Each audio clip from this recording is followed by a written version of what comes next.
Hello everyone, welcome to my channel वांगशन cute love story. तो friends, अपनी story emotional love का next part शुरू करते हैं।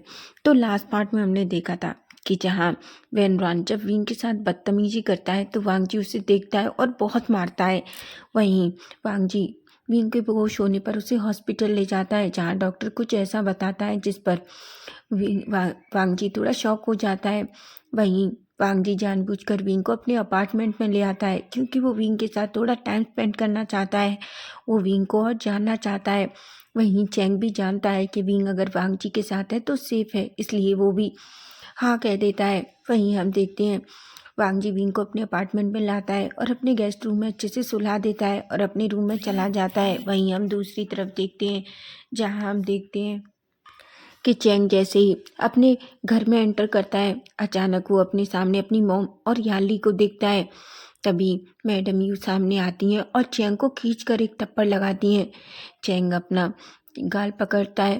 तभी मैडम यू कहती हैं, तुम्हारी हिम्मत कैसी हुई उन लोगों के सामने ऐसा बिहेव करने की? हाँ, तुम उन्हें क्या बताना चाहते थे कि हम बींग का ख्याल नहीं रखते?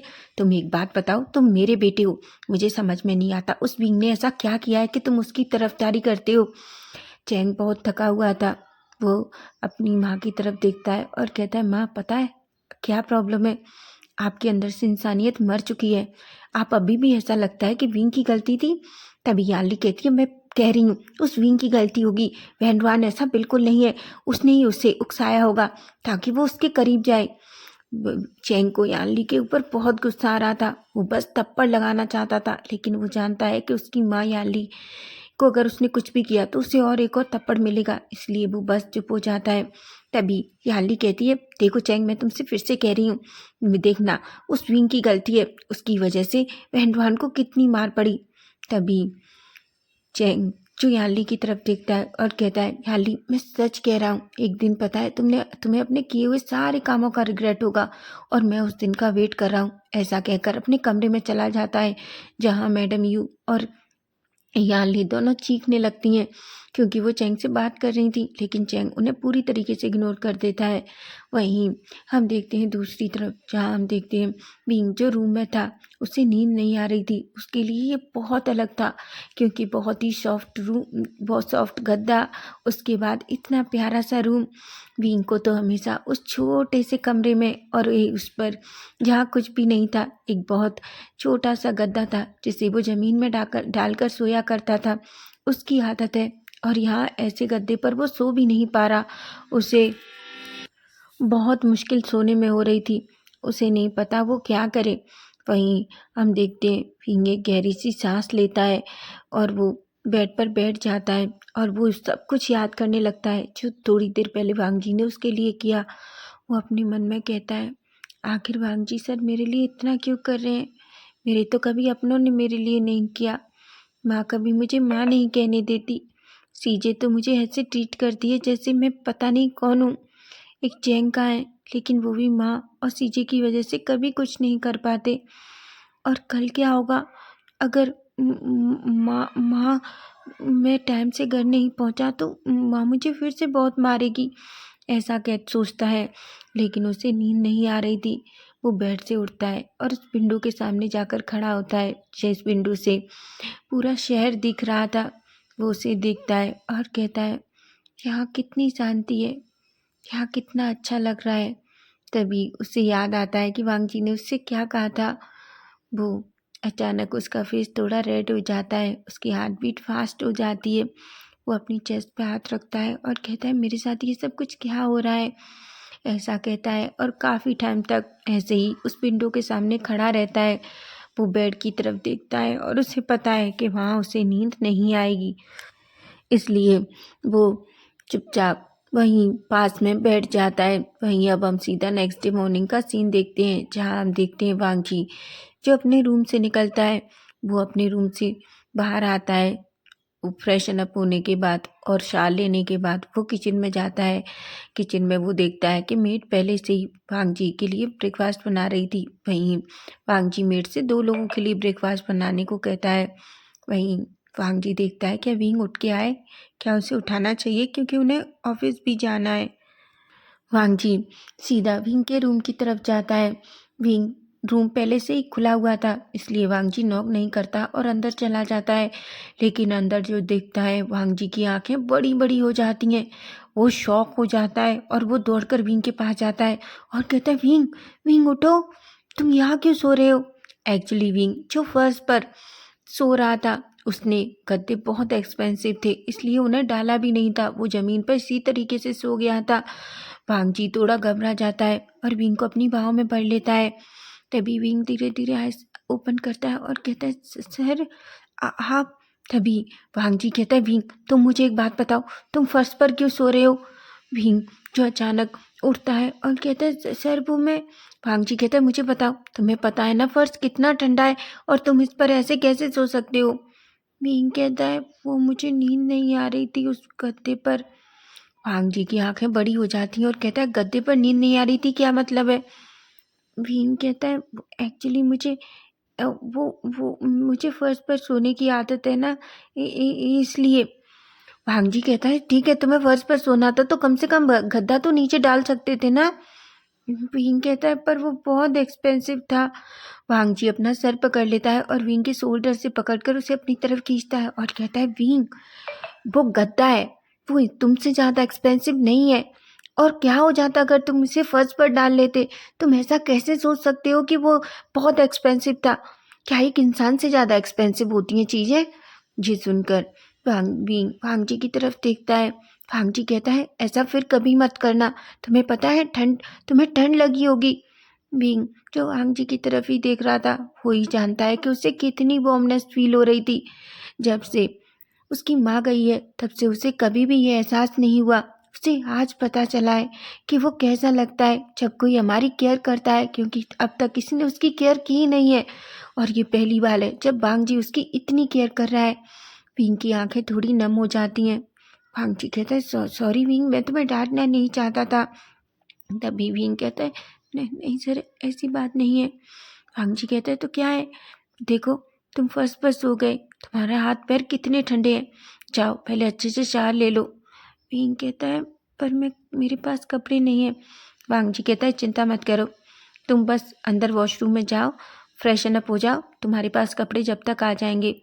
विंग जो वांगजी की तरफ ही देख रहा था, वांगजी कहता है, मैंने कहा ना विंग जाओ। विंग बस कहता है और सीधा वॉशरूम में अंदर चला जाता है। वहीं वांगजी ने पहले ही किसी को कॉल कर दिया था। तभी हम देखते हैं मेड अंदर आती है और एक वांगजी उस मेड की तरफ देखता है। तभी वो मेड एक कवर जो उसके हाथ में था उसे वांगजी को देती है। वांगजी उसे लेता है और मेड वो चुपचाप वहाँ से चली जाती है। वहीं वांगजी उनको देखता है, उसके फेस पर एक स्माइल थी और निकाल कर उन्हें उसमें विंग के लिए कपड़े थे जिसे निकाल कर वो बेड पर रख देता है। वहीं हम देखते हैं थोड़ी देर में ही विंग बाहर आता है। वॉशरूम में कुछ नहीं था, इसलिए उसने एक बाथरोब पहन रखा था। वांगजी जैसे ही विंग को देखता है, उसकी आंखें बड़ी बड़ी हो जाती हैं, क्योंकि विंग बहुत ब्यूटीफुल लग रहा था। उसके गीले बाल थे जिनसे पानी गिर रहा था, छोटी छोटी बूंदें। वांगजी विंग को देखता है और अचानक अपना सलाइवा निगल लेता है। वो बस बड़ी बड़ी आंखों से ही विंग को देख रहा था। विंग जो वांगजी को देखकर एक पल के लिए शॉक हो जाता है और अपना फेस नीचे करके खड़ा हो जाता है। तभी वांगजी थोड़ा खुद को संभालता है और कहता है, विंग इसमें तुम्हारे लिए कपड़े हैं और हाँ, इन्हें पहन लेना। हाँ, और ठीक है, पहन के नीचे आ जाओ, हम ब्रेकफास्ट करेंगे। ऐसा कहकर वहाँ से चला जाता है, क्योंकि उसे पता था वो थोड़ी देर और विंग के पास रुका तो उसे नहीं पता कि वो विंग के साथ क्या करेगा। वो विंग को किस भी कर सकता है, इसलिए वो विंग को डराना नहीं चाहता। वहीं विंग वांगजी के जाने के बाद जाते हुए विंग वांगजी को देख रहा था। तभी उसकी नज़रें उस बेड पर पड़ती हैं जहाँ कपड़े रखे थे। विंग कपड़ों को देखकर शॉक हो जाता है, कपड़े बहुत ब्यूटीफुल थे।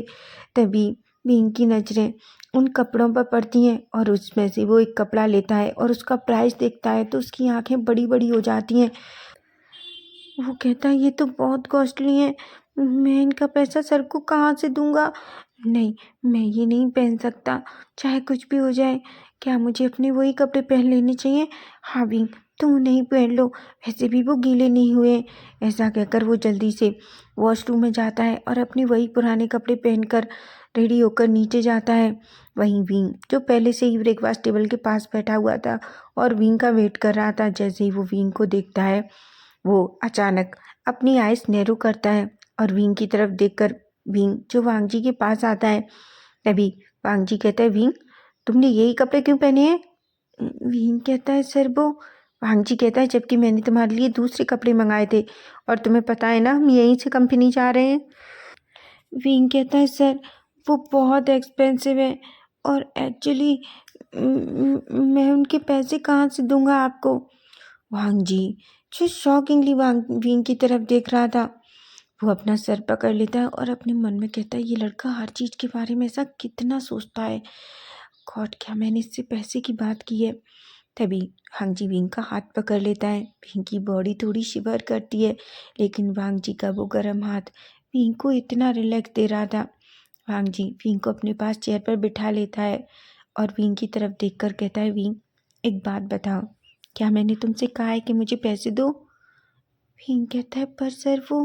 वांग जी कहता है, विंग मैंने उन्हें तुम्हारे लिए मंगाया है और जाओ उन्हें पहन लो, समझे? और इन कपड़ों को वहीं डाल दो, वो अपने आप क्लीन हो जाएंगे, समझे तुम? ऐसा कहता है। विंग कहता है, पर सर वो। वांग जी कहता है, ज़्यादा कुछ नहीं विंग, बस मैंने एक बार कह दिया कि जाओ चेंज करके आओ और तुम्हें पैसे की चिंता करने की ज़रूरत नहीं है, समझे तुम? विंग एक पल के लिए डर जाता है और खड़ा होता है, सीधा वॉशरूम अपने रूम की तरफ भाग जाता है। वो जल्दी से रूम में जाता है, उन कपड़ों को देखता है। वो रेड कलर की टी शर्ट और ब्लू कलर का जींस था जिसमें विंग बहुत ब्यूटीफुल लग रहा था। विंग खुद को आईने में देखता है तो उसे समझ में भी नहीं आता कि वो वही है, क्योंकि सच में विंग बहुत ज़्यादा खूबसूरत लग रहा था। विंग उन कपड़ों को पहनकर धीरे धीरे बाहर आता है। जैसे ही वांग जी की नज़रें विंग से टकराती हैं, वांग जी का तो मुंह खुला का खुला रह जाता है। वो बस विंग को ही देख रहा था। विंग वांग जी के सामने आता है, उसे नहीं पता लेकिन उसका फेस थोड़ा सा रेड हो जाता है। वांग जी अचानक विंग के चिक पे अपना हाथ रखता है और धीरे से उसके चिक को सहलाता है और कहता है, तुम्हें पता है ये कपड़े तुम पर बहुत ब्यूटीफुल लग रहे हैं। विंग बस कह देता है, हालांकि विंग ही जानता है कि उसके अंदर कितना कुछ चल रहा है। उसकी हार्ट बीट पहले से ही फास्ट हो चुकी है, लेकिन फिर भी वो वांग जी को ये नहीं दिखाता। वांग जी एक स्माइल करता है और कहता है, ठीक है अब चलो हम ब्रेकफास्ट कर लेते हैं, नहीं तो हम ऑफिस के लिए लेट हो जाएंगे। विंग कहता है, सर पर मेरा बैग भी यहाँ नहीं है। वांग जी कहता है, उसकी चिंता मत करो, मैंने तुम्हारे भाई से कह दिया है, वो लैंड कंपनी के सामने तुम्हारा सारा सामान दे जाएगा। विंग जिस पर विंग कहता है। विंग और वांग जी मिलकर ब्रेकफास्ट करते हैं। ब्रेकफास्ट करते टाइम वांग जी की नज़रें कई बार विंग पर गई थी। वहीं विंग जो अंदर ही अंदर रो रहा था, ये पहली बार है जब वो किसी के साथ बैठकर इस तरीके से ब्रेकफास्ट कर रहा है, वरना कभी भी उसकी माँ और सीजे उसे इस तरीके से बैठकर ब्रेकफास्ट नहीं करने देती। विंग जो ये सब कुछ देखता है और अपने अंदर ही अंदर उसे रोने का मन कर रहा था, लेकिन वो वांग जी के सामने नहीं रोता। वो एक गहरी सी सांस लेता है। विंग और वांग जी बैठकर अच्छे से ब्रेकफास्ट करते हैं। ब्रेकफास्ट खत्म होने के बाद वांग जी कहता है, ठीक है यहीं मेरा वेट करो, मैं आता हूँ। विंग कहता है। वहीं वांग जी ऊपर जाता है, रेडी होकर थोड़ी देर में नीचे आता है। विंग जो सोफे पर लिविंग एरिया में बैठा था, उसके बाद विंग और वांग जी दोनों घर से बाहर निकलते हैं। विंग और वांग जी कार में बैठते हैं और सीधा लैंड मैंशन के लिए निकल जाते हैं। वहीं हम दूसरी तरफ देखते हैं, जहाँ हम देखते हैं याली और मैडम यू दोनों एक दूसरे की तरफ देख रहे थे। यू कहती है, वो लड़का क्या अभी तक वापस नहीं आया? याली कहती है, माँ मुझे बहुत भूख लगी है, प्लीज़ कुछ बनाइए। यू कहती है, बिल्कुल नहीं, मैं कुछ भी नहीं बनाने वाली। तुम्हें बता दूँ, वैसे भी तुम्हें नहीं पता, जब भी मैं खाना बनाती हूँ मेरे सारे नील्स खराब हो जाते हैं, इसलिए मैं कुछ नहीं करने वाली। वो लड़का आएगा, आज आने दो उसे, मैं अच्छे से सबक सिखाती हूँ, ऐसा कहती है। वहीं याली कहती है, पर माँ मैं भूख से मर जाऊंगी। तभी यू कहती है, अगर तुम्हें इतनी भूख लगी है तो तुम्हें कुछ बनाना चाहिए, और वैसे भी कुछ दिन में तुम्हारी शादी हो जाएगी, तो एटलीस्ट तुम्हें इतना खाना बनाना तो आना चाहिए ना। याली कहती है, माँ क्या आप मुझसे कह रही हैं कि मैं रसोई संभालूंगी? बिल्कुल नहीं, मैं तो लैन वांग जी के घर में मालकिन बन के रहूंगी, मेरे इशारों पर नौकर सब कुछ करेंगे, आपको पता है। चेंग स्टेप से नीचे आता है और एकदम जोर से हंसने लगता है। याली कहती है, तुम हंस क्यों रही हो, इसमें हंसने वाली की क्या बात है? चैंग कहता है, तुम्हें पता है यानली, पहले मुझे लगता था कि लोग सोकर सपने देखते हैं, लेकिन तुम इतनी इडियट हो जो खुली आंखों से सपने देखती हो। कि तुम्हें सच में लगता है कि लैनवांग जी तुमसे शादी करेगा? यू कहती है, चैंग चैंग कहता है प्लीज़ माँ चिल्लाना बंद कीजिए, आप मुझ पर कितना चिल्लाएंगी, और जिस तरीके से आप विंग को मारती हैं उस तरीके से मुझे भी मारेंगी और उससे ज़्यादा कुछ नहीं कर सकती। तभी यानली कहती है तुम चैंग, तुम्हें नहीं लगता तुम आजकल माँ को बहुत ज़्यादा इंसल्ट कर रहे हो। तभी चैंग कहता है इंसल्ट, माँ खुद ही खुद की इंसल्ट कर रही हैं, मुझे कुछ भी करने की ज़रूरत नहीं है। तभी यान मैडम यू कहती हैं वैसे मुझे बताओ वो लड़का है कहाँ। चैंग कहता है जहाँ उसे होना चाहिए, वो बिल्कुल सेफ है, उसकी चिंता करने की ज़रूरत नहीं है। यानली कहती है वो इडियट घर नहीं आ रहा, ब्रेकफास्ट कौन बनाएगा। चैंग कहता है 2 हाथ दिए हैं भगवान ने, उनको यूज़ कर लो, और अपने लिए खाना भी नहीं बना सकती और लैन वांग जी की वाइफ बनने की सोच रही हो, ऐसा कहता है और जाने लगता है। तभी यू की नज़र चैंग के हाथ में बींग के बैग पर पड़ती है और कहता है तुम उस लड़के का बैग लेकर कहाँ जा रहे हो। भी चैंग कहता है उसे मुझे देना है, वो कंपनी में अपने बैग का वेट कर रहा होगा। तभी यू कहती है इसका क्या मतलब है, क्या वो घर नहीं आ रहा, अगर वो घर नहीं आएगा तो ब्रेकफास्ट और खाना कौन बनाएगा। चैंग एक गहरी सी सांस लेता है और कहता है पता है कभी कभी मुझे ऐसा लगता है जैसे मैं तुम लोगों के कुछ समझाता ही क्यों। ऐसा कहकर चुपचाप बाहर चला जाता है और अपनी माँ और यानली को फिर से चीखता हुआ छोड़ जाता है। यानली कहती है माँ ये कुछ ज़्यादा नहीं हो रहा, वो लड़का फिर से उड़ रहा है। तभी यू कहती है आज उसे वापस आने दो, तब देखती हूँ उसे उसका उड़ना ही बंद करना होगा, ऐसा कहता है। वहीं हम दूसरी तरफ देखते हैं, जहाँ हम देखते हैं कि वांग जी और विंग दोनों कंपनी में पहुंचते हैं। चैंग जो पहले ही वहाँ पहुंच चुका था, विंग चैंग को देखता है, चैंग विंग के चिक को सहलाता है और कहता है बनी तुम ठीक हो। विंग अपने भाई के मुंह से पहली बार बनी सुनता है, उसकी आंखें थोड़ी नम हो जाती हैं। चैंग कहता है बताओ तुम ठीक हो ना। विंग कहता है गगा मैं ठीक हूँ। तभी चैंग कहता है वैसे तुम्हें पता है तुम इन कपड़ों में बहुत ज़्यादा खूबसूरत लग रहे हो। विंग कहता है गगा। चैंग एक स्माइल करता है, विंग के फोरहेड पे किस करता है और कहता है अपना ख्याल रखना ठीक है। विंग कहता है गगा माँ और सीजी बहुत गुस्सा होंगी ना। चैंग कहता है उनके बारे में सोचना बंद करो, वो वैसे भी चीखती हैं, उन पर और दूसरा कुछ काम नहीं है, इसलिए उन्हें छोड़ दो समझे तुम, और तुम अपनी ज़िंदगी अपने हिसाब से जियो। विंग एक गहरी सी सांस लेता है। तभी हम देखते हैं चैन जो सामने से आते हैं चैन को देखकर और विंग को देखते हैं। वो कहते हैं विंग क्या तुम ठीक हो। विंग कहता है हाँ सर मैं ठीक हूँ। तभी वांग जी जो विंग के पास आता है और कहता है विंग ऊपर चलो हमें बहुत काम है। तभी चैंग वांग जी दोनों एक दूसरे को देखकर गुड मॉर्निंग बोलते हैं। वांग जी और विंग वहाँ से चले जाते हैं और वहीं से चैन जो चैंग के सामने खड़े थे, चैंग से चैन को देखता है, उसका फेस थोड़ा रेड हो जाता है। चैन कहते हैं तुम ठीक हो। चैंग कहता है मुझे क्या होगा। चैन एक स्माइल करते हैं और कहते हैं अच्छा तो तुम कंपनी जा रहे हो। चैंग कहता है मैं लेट हो जाऊँगा। चैन कहते हैं ठीक है, लेकिन चैंग क्या हम ऑफिस के बाद मिल सकते हैं। चैंग कहता है क्या। चैन कहते हैं हाँ बस मैं चाहता हूँ तुम मेरे साथ डेट पर चढ़ो। चैंग कहता है क्या तुम मुझे डेट के लिए पूछ रहे हो। तभी चैन एक स्माइल करते हैं और कहते हैं अगर तुम मान गए तो ये हमारी डेट ही होगी। ये सुनकर चैंग एक स्माइल करता है और कहता है मैं बाद में फ़ोन पर बता दूंगा, अगर मैं जल्दी फ्री हो गया तो शायद मैं चल सकता हूँ। चैन कहते हैं अगर तुम लेट भी फ्री हुए तो भी मैं तुम्हारा वेट कर सकता हूँ। ये सुनकर चैन कहता है तो ठीक है फिर वेट कर लो, अगर मैं फ्री हुआ तो हम पक्का डिनर पर चलेंगे। जिस पर चैन एक स्माइल करते हैं और अचानक चैन का हाथ पकड़कर उसे अपनी तरफ खींचते हैं। चैन कहता है आप क्या कर रहे हैं। चैन के फेस पे आने वाले बालों को धीरे से ईयर के पीछे टिन करते हैं और कहते हैं तुम्हें पता है तुम बहुत ब्यूटीफुल लगते हो जब इस तरीके से शर्माते हो। चैन कहता है चैन कहते हैं पता है आज तुमने मुझे मिस्टर लेन चैन नहीं कहा। चैन कहता है तुमने कहा ना कि मैं तुम्हारा दोस्त हूँ, तो फिर मैं तुम्हें मिस्टर लेन चैन क्यों कहूँ। चैन कहते हैं पर तुम्हारे मुँह से मेरा नाम बहुत अच्छा लगता है। ये सुनकर चैन एक स्माइल करता है और कहता है मुझे जाने दो, मैं लेट हो जाऊँगा, मेरा बॉस मुझे कंपनी से निकाल देगा। चैन कहते हैं अच्छी बात है, फिर मैं तुम्हें पता है अपना पर्सनल पीए बना लूँगा और उसके बाद हम दोनों भी। चैन कहता है छोड़ो मुझे जाने दो।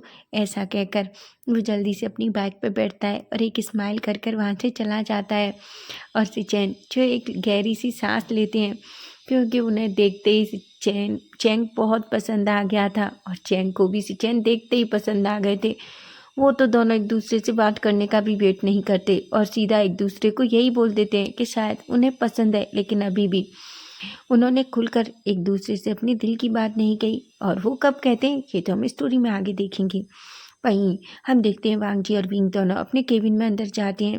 विंग वांग जी को देखता है। वांग जी कहता है, विंग क्या तुम मुझे एक कॉफ़ी ला सकते हो? विंग कहता है और केबिन से बाहर निकल जाता है।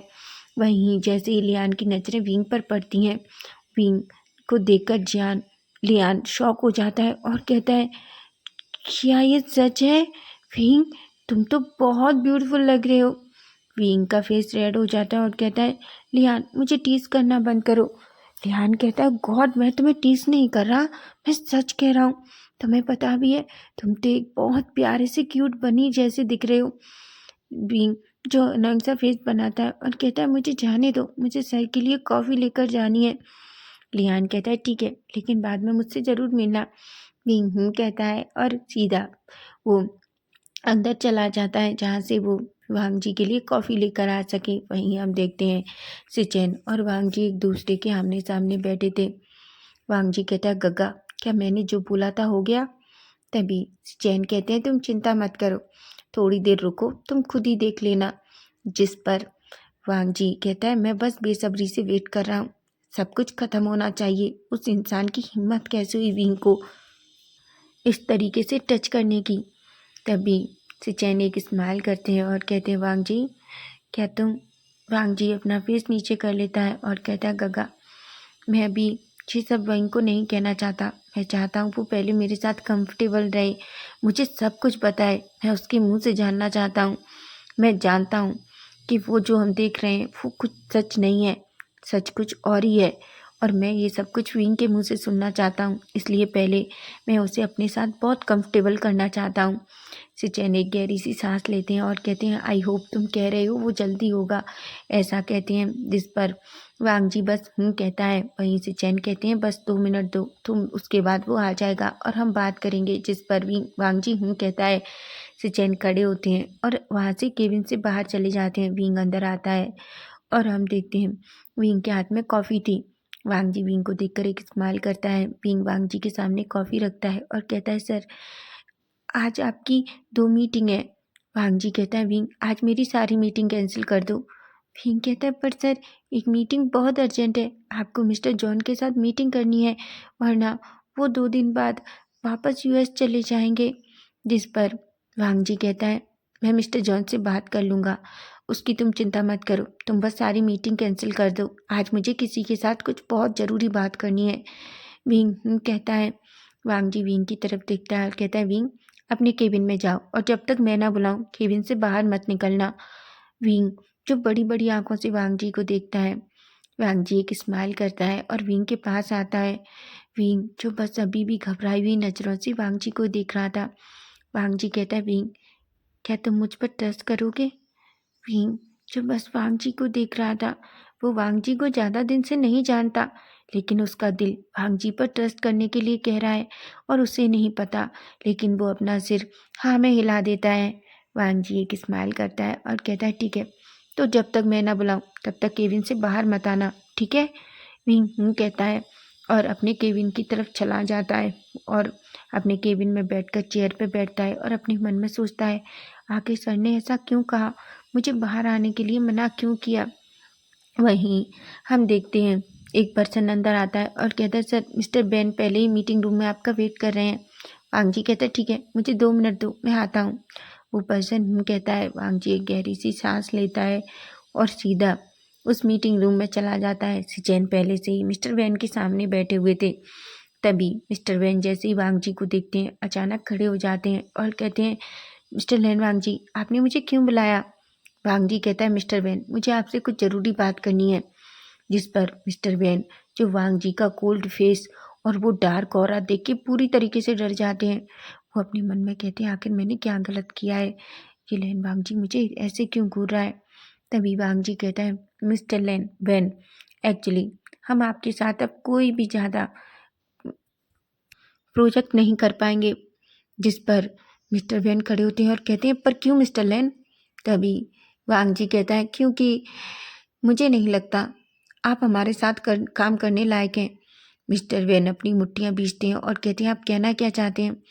वांग जी कहता है, पता है, जिस तरीके से आपका काम चल रहा है, मुझे नहीं लगता कि हमें आपके साथ काम करने की ज़रूरत है। वैसे भी आप चाइना के दूसरे नंबर के बिजनेसमैन हो, मुझे ये कहने की ज़रूरत नहीं है। मिस्टर वैन अच्छे से जानते हैं, अगर वांग जी ने उसके साथ प्रोजेक्ट ख़त्म किए तो वो अर्शे फर्श पर आ जाएगा। उसे कोई नहीं बचा सकता, क्योंकि वो वांग जी की वजह से ही नंबर 2 पोजीशन पे है। मिस्टर वैन कहते हैं, मिस्टर लैन, क्या मुझसे कुछ गलती हुई है? प्लीज़ मुझे बताइए, और अगर मैंने ऐसा कुछ भी किया है तो आप मुझे बता सकते हैं, लेकिन प्लीज़ ऐसा मत कीजिए। आप अच्छे से जानते हैं, अगर आपने मेरी कंपनी से पैसा निकाला और सारे प्रोजेक्ट ख़त्म कर दिए तो मैं पूरी तरीके से बर्बाद हो जाऊंगा। वांग जी एक स्माइल करता है और कहता है, सीरियसली? और आपको ऐसा क्यों लगता है कि आप रिक्वेस्ट करेंगे और मैं मान जाऊंगा? तभी वांग जी कहता है, मैं अच्छे से जानता हूँ कि आपकी कंपनी में क्या चल रहा है। आपने जो पुल बनाया था वो पूरी तरीके से ख़राब हो गया। आपको पता है, वो बीच में टूट गया। वो तो खैरियत मानिए, उस पर कोई पर्सन नहीं था। अगर वो किसी के ऊपर गिरता तो क्या हो जाता? आपने कभी सोचा है? इतना पैसा लगाने के बावजूद भी आप हर चीज़ में गलत चीज़ यूज करते हैं। क्वालिटी बहुत घटिया होती है, और इसलिए मैंने डिसाइड कर लिया है कि मैं अब आपके साथ कोई भी प्रोजेक्ट नहीं करूँगा और ना ही आपकी कंपनी में अपना पैसा इन्वेस्ट करूँगा। मैं आज ही अपने सारे शेयर वापस ले रहा हूँ। मिस्टर वैन घबरा जाते हैं। तभी वांग जी कहता है, वैसे मैं एक बात कहना चाहता हूँ, आपको अपने बेटे को भी अच्छे संस्कार देने चाहिए। ये सुनकर मिस्टर वैन शॉक हो जाते हैं और कहते हैं, आप कहना क्या चाहते हैं? वांग जी कहता है, आप अपने बेटे से क्यों नहीं पूछते? मुझे लगता है आप अपने बेटे से मिले नहीं हैं। क्या आपको नहीं पता कि आपका बेटा ठीक भी है कि नहीं? वैन, जिस पर मिस्टर वैन अपने मन में कहते हैं, वैन कल बहुत ऐसा लग रहा था जैसे उसे किसी ने पीटा है, लेकिन उसने कहा था कि उसका एक्सीडेंट हुआ था। तभी मिस्टर वैन कहते हैं, हाँ, कल मेरे बेटे का एक छोटा सा एक्सीडेंट हो गया। जिस पर सिचैन और वांग जी जोर जोर से हंसने लगते हैं। तभी सिचैन कहते हैं, सीरियसली मिस्टर वैन, आपके बेटे ने कहा कि उसका एक्सीडेंट हो गया और आपने बिलीव कर लिया? ये सुनकर तो वो शॉक हो जाते हैं और कहते हैं, आप कहना क्या चाहते हैं? तभी वांग जी कहता है, अपने बेटे से जाकर पूछिए, वो आपको सब सच बता दे तो बेटर है, और इसलिए मैं अब आपकी कंपनी के साथ कोई भी प्रोजेक्ट नहीं करूँगा और सारे शेयर्स निकाल लूँगा।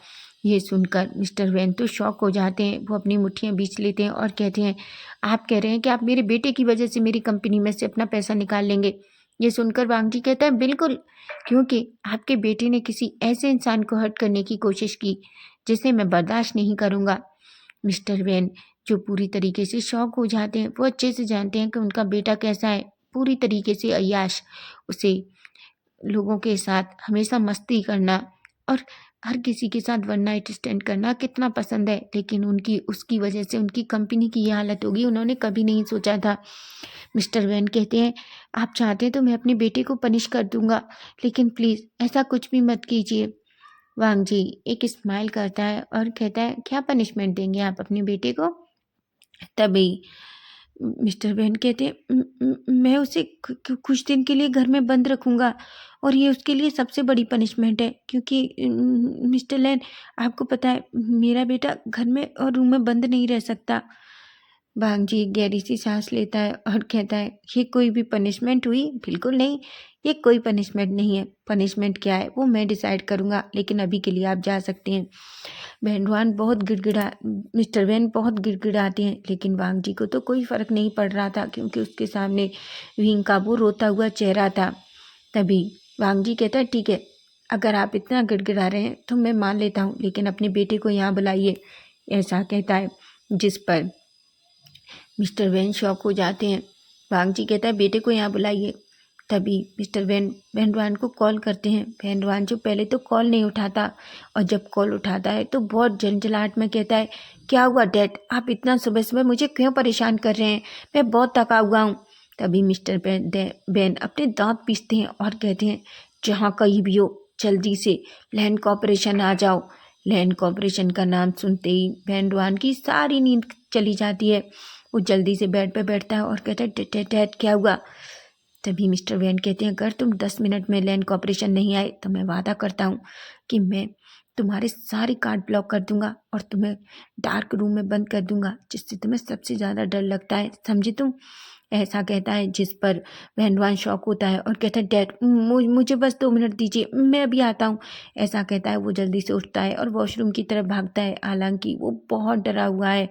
वहीं वांग जी और सिचैन के फेस पर एक स्मक है। तो फ्रेंड्स, नेक्स्ट पार्ट इसका हम देखते हैं कि वांग जी अब वैन के साथ क्या करने वाला है और क्या होगा जब मिस्टर वैन को पता चलेगा कि वैन की ऐसी हालत एक्सीडेंट की वजह से नहीं बल्कि वांग जी की वजह से है।